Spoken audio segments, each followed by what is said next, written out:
La mano blanca. Por suerte para mi entretenimiento y propia diversión, la muerte era un tema del que la humanidad jamás se saciaba por completo. Siempre querían más. Ya para 1945 los muchachos volvían de la guerra y la gente festejaba el final de ella. El aire venía cargado de nuevas posibilidades y las calles de La Matanza dejaban un paso libre y directo al crimen en la gran ciudad. Era una buena época para el oficio, ya que generalmente el homicidio no era algo que faltase en esos tiempos. Era de mañana. El sol estaba terminando de salir y en tanto yo me introducía por el jardín hacia la casa en la que se encontraba mi supuesto nuevo caso. La residencia, desde fuera, se mostraba como una gran casa estilo victoriano con ciertos tonos oscuros y rojos. Sin embargo, dentro de esta predominaban las paredes con tonos pálidos y sin vida, adornados con coloridas y excéntricas pinturas que colgaban de estas para tratar de disimular la sobriedad con la que se encontraba amueblado cada rincón del lugar.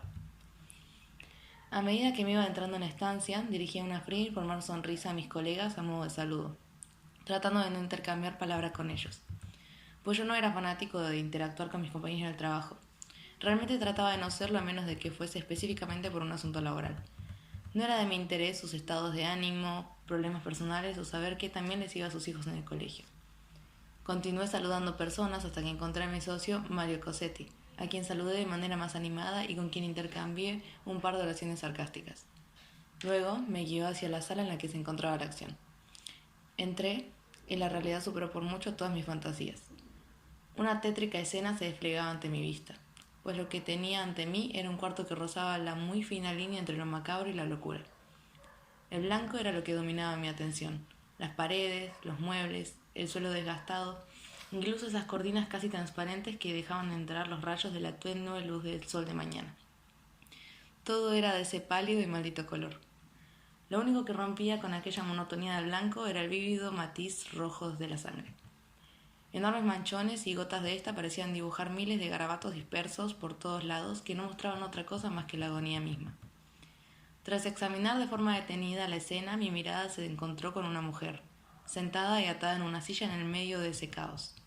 Parecía vestir un fino vestido de seda azul. Su pelo era de un negro oscuro como el azabache. Su tez se notaba de tonalidad algo oscura también. Y sus ojos, en el lugar de ellos había un vacío. No los tenía. Y a pesar de eso, en su rostro se veía miedo y dolor. Aquel cadáver, envuelto en una especie de tul translúcido, sostenía un ramo de rosas blancas. Toda esa imagen era una horrorosa y escalofriante obra de arte. Solo había que encontrar al artista. «Miguel, ¿qué nos tiene?», preguntó Mario al forense mientras yo seguía depositando mi atención en la mujer. Ella es, o era, Melissa Monte, de 30 años. La causa de la muerte fue un traumatismo contundente hecho con algún objeto punzante que le fracturó el cráneo y le lesionó el cerebro, haciendo que se desangrara. «Tal vez unas tijeras o algún cuchillo grueso», contestó rápidamente Miguel. Y a juzgar por la tonalidad del cadáver, falleció hace pocas horas. Fue movido y arreglado post-mortem. Si tuvo la fuerza suficiente para fracturarle el cráneo, el responsable debió de ser un hombre, contesté sin dejar de ver a la víctima. Y por el hecho de que nuestro homicida se cree Picasso y utilizó la sangre para pintar, debió ser un crimen pasional. Tal vez venganza, o quizás simplemente un psicópata trastornado, repuse señalando las líneas abstractas pintadas con sangre en el lugar. «Ya hay sospechosos para investigar e interrogar», dijo Mario. «A trabajar entonces», contesté.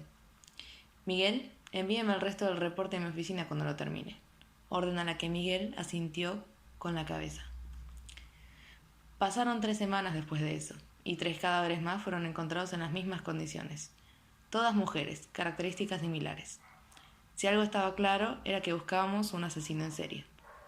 La búsqueda fue constante y bastante inútil. Cada 3 pasos nos chocábamos con un muro. Fue un gran laberinto para quienes trabajamos en ese caso. Días y noches encerrados en la oficina, investigando quiénes y por qué, cómo y dónde. Los asesinatos se habían cometido de manera meticulosa, y las miles de huellas de su marca dejadas por el autor declaraban a un verdadero psicópata. Las escenas en las que eran encontradas las víctimas eran siempre las mismas, con la misma exactitud. Rosas blancas, excesivas manchas de sangre, traumatismos en la cabeza y un atroz desgarramiento de los ojos. Parecía ser una especie de danza tétrica y macabra entre el asesino y aquellas mujeres. Fue, a pesar de todo, un día en el que el mensajero nos entregó una carta anónima, escrita a máquina, en la que se manifestaba la confesión y declaración de suicidio de un supuesto culpable, junto con la dirección de donde hallarlo. Ciertamente captó mi atención el detalle y pulcridad con la que la carta estaba escrita. Pasó por mi mente el hecho de que fuera una vil broma de algún medio periodístico para tratar de infiltrarse y obtener información clasificada, pues no sería la primera vez que algún reportero usa un medio para un fin y así conseguir una noticia de primera plana en algún diario.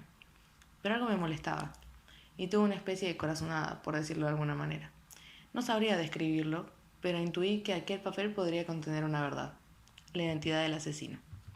Alerté a Mario, quien avisó al equipo, y luego de 10 minutos nos dirigíamos hacia la dirección que la carta nos propició. Entramos a un departamento en el 8º y último piso de un enorme e imponente edificio. El suelo de madera rechinaba, fuerte, muy fuerte, y un olor particular se desprendía del aire para llegar a mi nariz. Sí, olor a muerto. Recorrí la casa con Mario a mi lado, hasta entrar a una pequeña sala de estar. Nuevamente el ambiente se tensó y otro tétrico escenario chocó con mi vista. En el sillón yacían 3 mujeres, o sus cadáveres, acomodados de la misma forma que todos los demás que habíamos encontrado. Las 3 de pelo oscuro, sin ojos y sosteniendo un estúpido ramo de rosas blancas. En el suelo, a los pies de ellas, un hombre, blanco, pelo rubio y ojos grises, rodeado con un chanco de su propia sangre que brotaba de un largo corte que iba desde un extremo de su cuello al otro. Y en su mano derecha sostenía lo que parecía ser una navaja, la aparente culpable de una situación evidente. O eso se creyó tras la declaración e investigación del forense como homicidio-suicidio. Un día después, el caso se había cerrado, y tras una conferencia de prensa acerca de este, volví a casa. Según supe, un artículo muy completo y que cautivó a muchos lectores, se publicó en un nuevo pero últimamente reconocido diario que había surgido ese mismo año. El diario Clarín mostró en su portada en escrito con un título El asesino de la mano blanca, nombre ridículo otorgado por los reporteros referente a la impecabilidad con la que se manejaba el asesino y debido también a las rosas que siempre hacían acto de presencia en todas sus escenas. Llegué a casa y Mario me recibió con la cena y un rápido y dulce beso a modo de saludo, acompañado de una mirada de cariño. Después de semanas de trabajo y tantos homicidios, era grato sentarse a disfrutar de una tranquila cena. La mesa estaba impecablemente armada y, como de costumbre, había un ramo de rosas blancas en el centro de ella. Comimos con música de fondo y una seguida de una vaga conversación. Una moneda por tus pensamientos, dijo Mario con una sonrisa en la cara al verse tan callado, tratando de averiguar qué era lo que yo estaba pensando. Solo estoy disfrutando de la tranquilidad, querido, dije, y volvimos a charlar de nimiedades. Terminamos de cenar y yo me dirigí al estudio, y mi querido Mario a arreglar nuestras rosas del jardín detrás de la casa, a la vista de nadie. Me senté y tomé una carpeta con los datos de la siguiente chica y varias fotos que había tomado de ella en distintas ocasiones. Una ama de casa, mujer de familia, casada con un doctor. Era bonita, no debía pasar de los 25 años. Unos ruidos de pasos acabaron con mi concentración y desviaron mi mirada hacia mi querido Mario, que se encontraba reclinado sobre el marco de la puerta con 2 tazas en mano. Se acercó a mí y me ofreció una taza de té. Di un sorbo.